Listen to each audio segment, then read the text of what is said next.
สบายดีท่านผู้ชมพบกับเทอรี่ลาวทัวร์ปัจจุบันห้านอาหารอยู่ที่นครหลวงเวียงจันทร์เกิดขึ้นอย่างล่วงหลายและมีการแข่งขันสูงแต่ละห้านก็จะมีวิธีการเพื่อดึงดูดลูกค้าเพื่อให้เขาห้านตนเองและอยู่ในคลิปวิดีโอนี้เราจะพามาเบิ่งภาพบรรยากาศห้านอาหารแห่งหนึ่งอยู่ในนครหลวงเวียงจันทร์ห้านนี้ตั้งอยู่แถวๆบ้านเมืองน้อยนี่คือห้านอาหารวังลาวดาวคำซึ่งว่าห้านนี้แมนเพิ่นมีการแสดงพิเศษทุกๆวันเสาร์วันอาทิตย์ถ้าหากท่านผู้ชมท่านใดมีความสนใจอยากมากินอาหารและก็มาเบิ่งการแสดงต้องมาวันเสาร์วันอาทิตย์ช่วงเวลาการแสดงนี่น่าจะเป็นตอนสวยๆเด้อท่านผู้ชมแต่ว่ามาค่ำเกินไปน่าจะบ่มีช่วงที่เอามานี่มันตกอยู่เวลาประมาณ 2 โมงก็ยังมีการแสดงอยู่เนาะดีแท้มาช่วงเที่ยงเนาะก่อนจะไปส้มคลิปวิดีโอแบบเต็มๆเนาะก็ฝากทุกคนที่เข้ามาใหม่สวยกดติดตามช่อง Terry ลาวทัวร์ให้ในเด้อเพื่อเป็นกำลังใจในการเฮ็ดคลิปวิดีโอครั้งต่อไป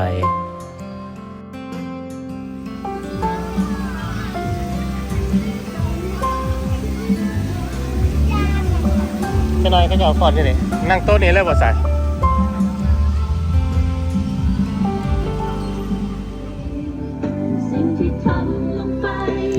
อยู่ในห้างนี้ถือว่าเพิ่นเปิดเพลงค่อนข้างดังนะท่านผู้ชมมีทั้งเพลงลาวเพลงไทยบางเทื่อก็เพลงสากลก็มีเพลงสาเพลงแดนซ์อีหยังต่างๆมีเบิดเนาะแต่ว่าเฮาเปิดได้ฟังบ่ได้เนาะปัญหาเรื่องลิขสิทธิ์ถ้าว่าใครอยากม่วนแท้ๆก็มาฟังอยู่ห้านเพิ่นเลย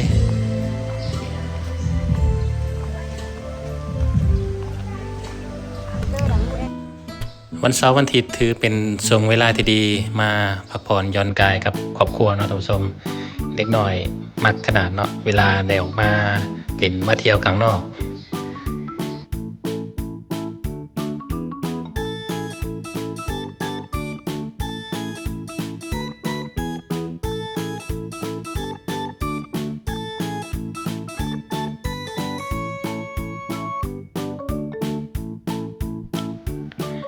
อยู่ในห้างก็จะนอกจากจะมีตูบสำหรับนั่งกินอาหารยังมีน้องปลาทำซอสพระเจ้าเลี้ยงปลาคาฟเพราะว่าก่อนหน้านั้นเนาะจะมีร้านอาหารแห่งหนึ่งที่เจ้าเลี้ยงปลาคาฟหลายๆเนาะแต่ว่ามาในปัจจุบันนี้ร้านอาหารแห่งนี้เพิ่นก็มีปลาคาฟให้เบิ่งคือกันก็น้ำบ่ใสปานใดเนาะนอกนั้นก็ยังมีหัวขามน้ำเนาะเป็นสะพานภาษาไทยเอิ้นสะพานหัวขามน้ำอันสีเขียวเนาะอย่างขามน้ำแล้วก็ชมวิวไปนะถ่ายรูปเนาะเหมาะแก่การมาถ่ายรูปสวยงามหลาย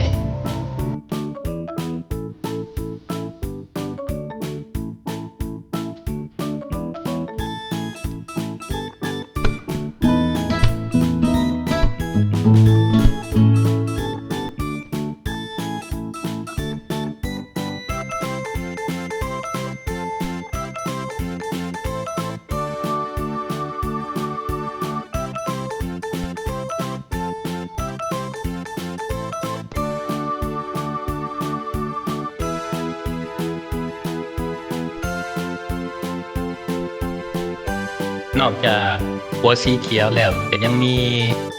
อันคล้ายๆประตูไส้จำลองเนาะท่านผู้ชมนะเป็นประตูโค้งทางเขา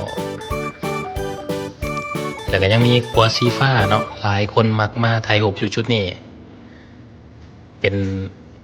จุดที่ว่าดึงดูดนักท่องเที่ยวเนาะสำหรับนักถ่ายรูปทั้งหลาย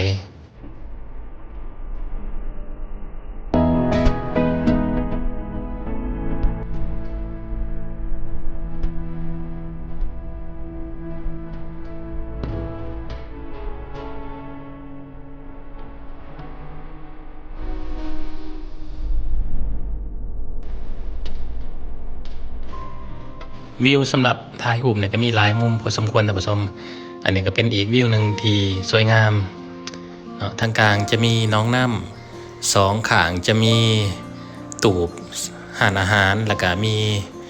ขัวขามน้ำสีเขียวๆเนาะ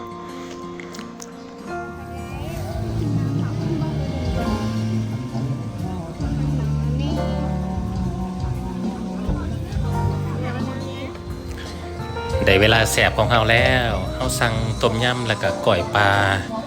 กินกับข้าวเหนียวท่านผู้ชมโอ้คักเนาะแล้วก็เบียร์เย็นๆจักบาทเนาะกอกใส่สุดยอด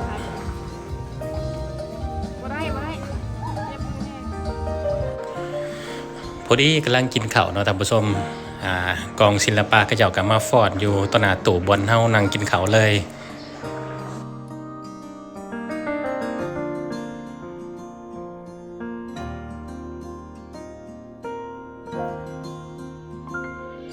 พาเอมี่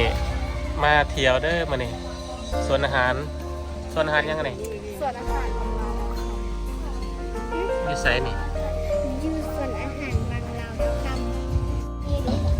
โอ้เต้นดูหันเต้นคือได้หันนะ ดาราติ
คน